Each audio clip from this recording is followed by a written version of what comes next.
Coming to you from the Deep South, this is the Blue Collar Leadership Podcast. High-impact leadership is not reserved for leaders, and it has nothing to do with your position, title, or rank. However, it does have everything to do with your character. It's time to climb to the next level and beyond, personally and professionally. Now, let's start making it happen with your host, Mac Story.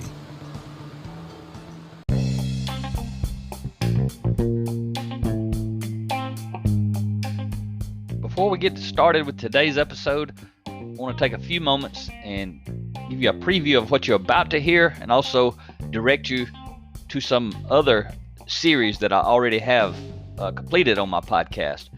So you're about to listen to Blue Collar Kaizen, Leading Lean and Lean Teams. You're listening to a 30-part series on that. Today's episode is just one of 30.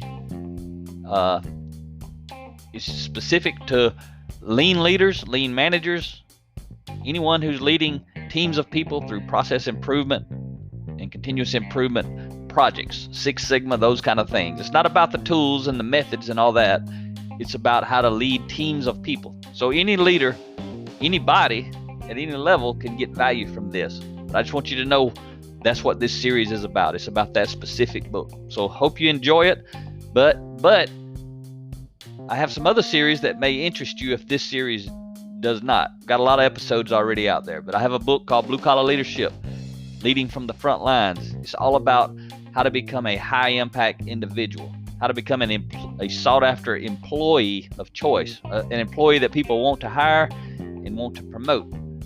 That series, there's a 30-part series, starts at episode 65. I have another series on my book, Blue Collar Leadership and Supervision, Unleash Your Team's Potential.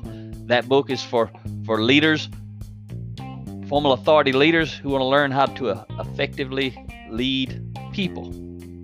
That series, 30-part series, starts at episode 111. I have another series.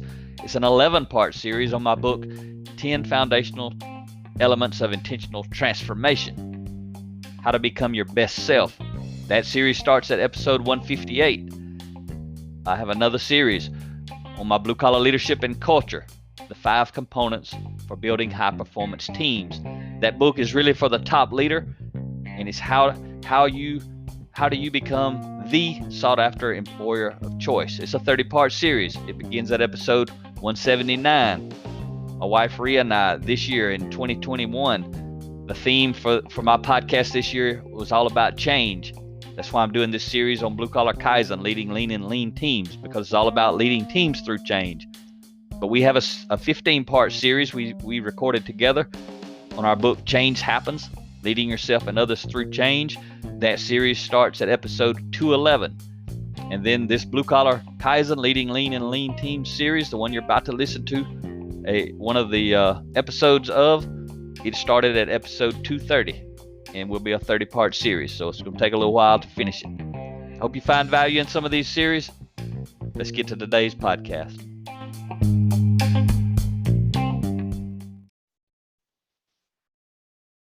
Hello, everyone. Thanks for listening to the Blue Collar Leadership Podcast. Today we're on part 20 of 30. Chapter 20 in my book, Blue Collar Kaizen, Leading Lean and Lean Teams, is titled Questions Transfer Responsibility. The subtitle is Lead with Questions, Not Directions. So if you've read my book, Blue Collar Leadership and Supervision, Unleash Your Team's Potential, you're going to recognize what I'm about to teach you, because in this book, for this one specific chapter, I actually used this chapter from my Blue Collar Leadership and Supervision book because it fits so well with what I wanted to teach. I had already written it, so no reason to rewrite it. Everyone who reads this book may not read the other book, and everyone who reads that book may not read this book. So the opening quote today is from my wife, Rhea Story. If you don't follow her, you ought to check her out on LinkedIn or go to Rhea, R-I-A, Story, STORY.com. You can learn a lot about her, especially if you're a woman, or you have a woman in your life, or you have women on your team. You need to tell them about Rhea. Rhea focuses on leadership development for women, especially personal growth and leadership development for women. And so if you've heard us speak, you probably heard and met her because we usually speak together. Not all the time, but most of the time. That's what we've tried to do. And as we actually learned and applied the 7 habits that I talk about so often and all the other leadership principles, but primarily those 7 habits, we've created the life that we want, which is helping other people create the life that they want and help them become better leaders at work and at home. So we get to decide what we're going to do, when we're going to do it, and who we're going to do it with. So Ria's quote today to kick off this chapter, this podcast episode, she says, when you initiate change, you take responsibility. Initiating change requires a proactive approach, and only proactive people will do it. Initiating change requires you to say, I will, instead of I wish. You think about leading a lean team, leading a continuous improvement, a process improvement effort. Her first sentence in this quote, when you initiate change, you take responsibility. As a lean leader, you already know you're responsible for leading change. But what I'm teaching you in this book is how to get every team member to join you and take responsibility for not only initiating change, but leading change, implementing change, embracing change, supporting change, championing change. And I've already did a series earlier this year. The series before I started this series was on a book that Ria and I wrote together, Change Happens, Leading Yourself and Others Through Change. When I talked to you last episode, I talked about priming the pump. I've got a series, a video series on our book, Change Happens, Leading Yourself and Others Through Change. I have a video series on my YouTube channel. Ria and I did that podcast series together. So we've got a lot of content right there that'll help you prime the pump. If you're leading a Kaizen event or you're leading your team, but change is happening all the time. It doesn't matter what's going on, what kind of leader you are, what position you're in. If you're not growing and developing your people, helping them learn how to lead themselves through change effectively, then they're being resistant, and it's costing you as a leader. It could be costing you time, money, morale, productivity, all kinds of things. Resistance to change causes. But anyway, back to this chapter. This chapter is again about titled Questions Transfer Responsibility. So I want to share with you 7 reasons to ask your team questions. And first you got to think about, I want to teach you real quick. Managers ask a lot of questions and leaders ask a lot of questions, but they ask questions for 2 different reasons. Managers ask questions so that they can make better decisions. Leaders ask questions so that they can facilitate decision making. 2 different reasons. See, managers want to make the decisions, so they want information so they make a good decision. Leaders want to facilitate you or their team, others, to make decisions. As a lean leader, I don't want to make all the decisions. I want to facilitate decision making. As a high impact leader of anybody, anywhere, I want to facilitate decision making because that generates buy-in, because it's their idea. That's how you make something someone's idea. You have to be able to influence them to make the decision, and then it's their decision. You're not trying to get them to buy into your decision, although that is actually what's happening. You're trying to get them to make the decision so it's theirs. They don't have to buy into it. It was their idea. So asking questions helps facilitate decision making if that's your purpose. So here's 7 reasons to ask your team questions, like I mentioned a moment ago. The number 1 reason is it shows your team respect. When you ask someone a question, it demonstrates respect. It lets them know they matter, and it shows their opinions are valued and appreciated. And it builds trust into the relationship. It allows the leader to model teamwork.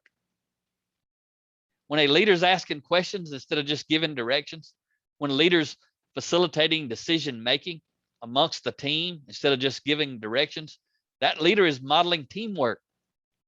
That leader is becoming part of the team instead of just a dictator or a director in front of the team. The second reason to ask your team questions is to transfer influence to them. Asking questions allows you to influence the leader, or excuse me, allows them. When you ask them questions, it's allowing them to influence you, the leader. It allows them to feel understood, which creates more buy-in. Because once they feel understood, they're positioned to buy in to the big picture. And again, you're also facilitating them making decisions, which means all they got to do is make a decision. They don't have to buy in. It just needs to be their idea, as I said a moment ago. But when the team feels understood, they are more likely to support the path forward. Again, these 7 reasons to ask your team questions, you're going to have to slow down to ask these questions, but you're going to go faster on the back end. If you'll ask questions on the front end, you'll go faster on the back end. It's that lean principle of going slow to go fast. The third reason you should ask your team questions, to give them a voice. Asking questions allows the team to be involved in finding the solution. It allows them to have ownership in the process and the decision. So asking questions, I told you right off the bat, it demonstrates respect. The second thing I told you was it transfers influence. And what that respect and influence does for them is it gives them a voice. That's what I'm talking about right here in the third reason to ask questions. The fourth reason to ask your team questions, to learn how they think. And this applies at home with your spouse or your children. This applies with anybody, anywhere you're trying to lead at a high level. So the fourth reason is to learn how they think. Asking questions is a valuable tool because it allows the leader to learn how each individual thinks. As soon as they start answering your questions, they're broadcasting to you how they think, or either how they don't think. Sometimes that's what their answer conveys to you, is they don't think. They just respond. But it also allows the leader to learn which team members are ready and willing to lead.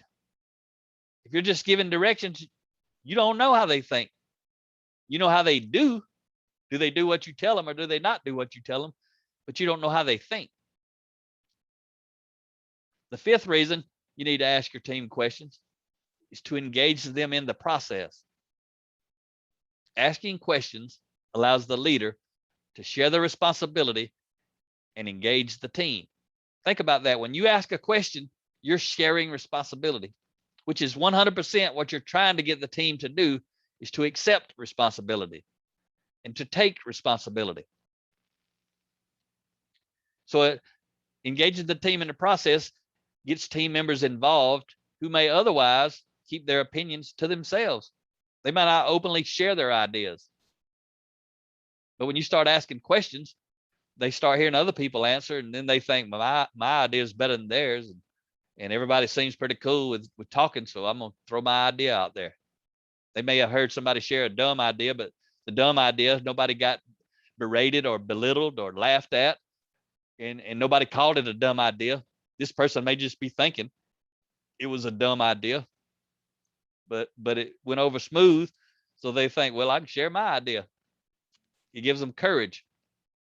So it empowers the team to act instead of being acted upon. And if they're being acted upon, that's you. That's the leader acting upon the team instead of letting the team begin to act, be empowered to act. Number 6, the sixth reason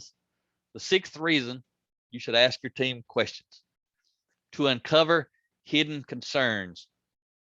You see, asking questions allows team members to express concerns that that may have otherwise remained unknown.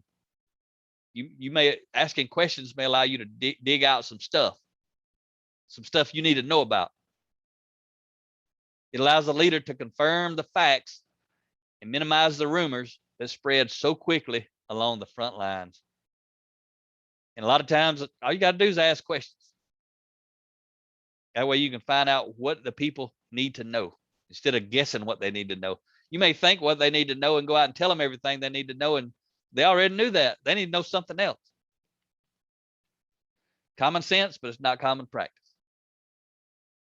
And when I led Kaizen events, remember I logged 11,000 hours between 05 and 2012, 2005 to 2012. Over 11,000 hours I logged leading Kaizen events. Pretty much 5-day events, week after week after week after week after week. And I ask a lot of questions. So the seventh and final reason, it's just the seventh and final reason in this chapter.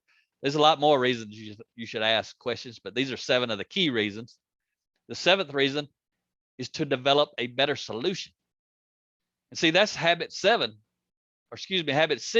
of the 7 habits. Habit 6 is synergy. Synergize.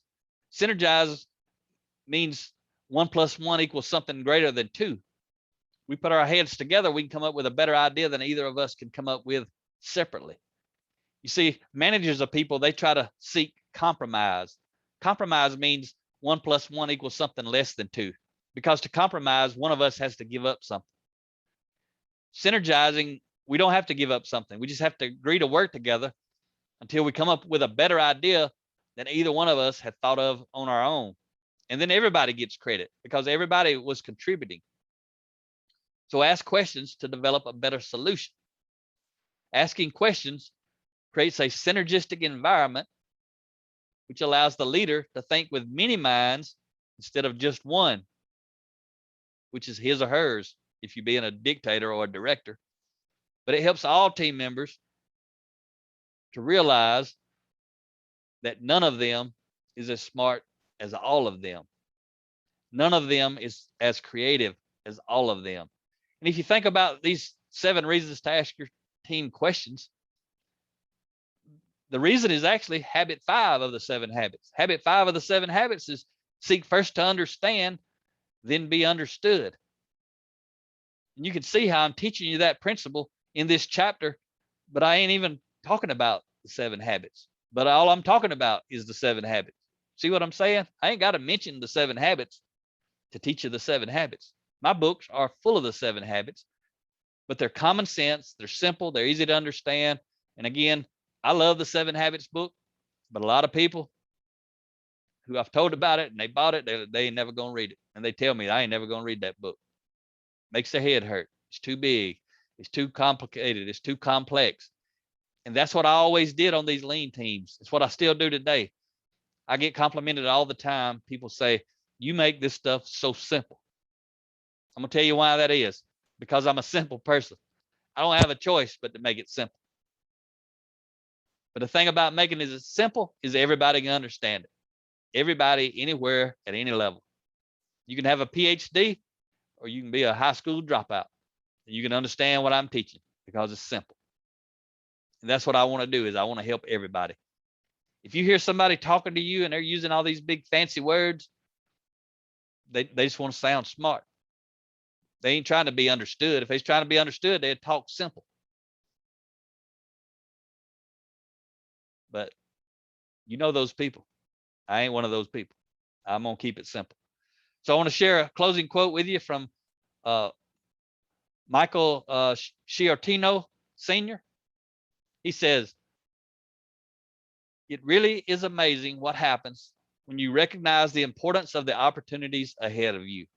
Accept responsibility for your future and take positive action. That right there is what we want every single lean team member to do.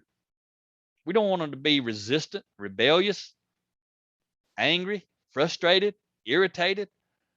We want them to do what Michael said right there. That's what we want them to do.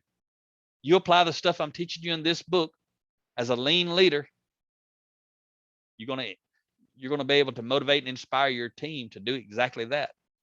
And if you can't, it's not their fault. It's your fault because you haven't done enough work on yourself to become a leader worth following. Don't get mad about it. Go read some other stuff. Go read some more books. There's a reason I've been reading and studying every day since 2008 because I need to be better. You don't have to be sick to get better, as Michael Josephson says best. You just have to have a desire to get better, and you have to act on that desire. Hope you enjoyed today's podcast. Talk to you next time. Make it happen or someone else will. It might as well be you. Are you serious about taking your career and your life to the next level and beyond? Check out Mac Story's Blue Collar Leadership series books and others, now available on audio, along with paperback and ebooks at Amazon, iTunes, and Audible. Please visit bluecollarleadership.com to learn about Mac's books, programs, special offers, certifications, and more.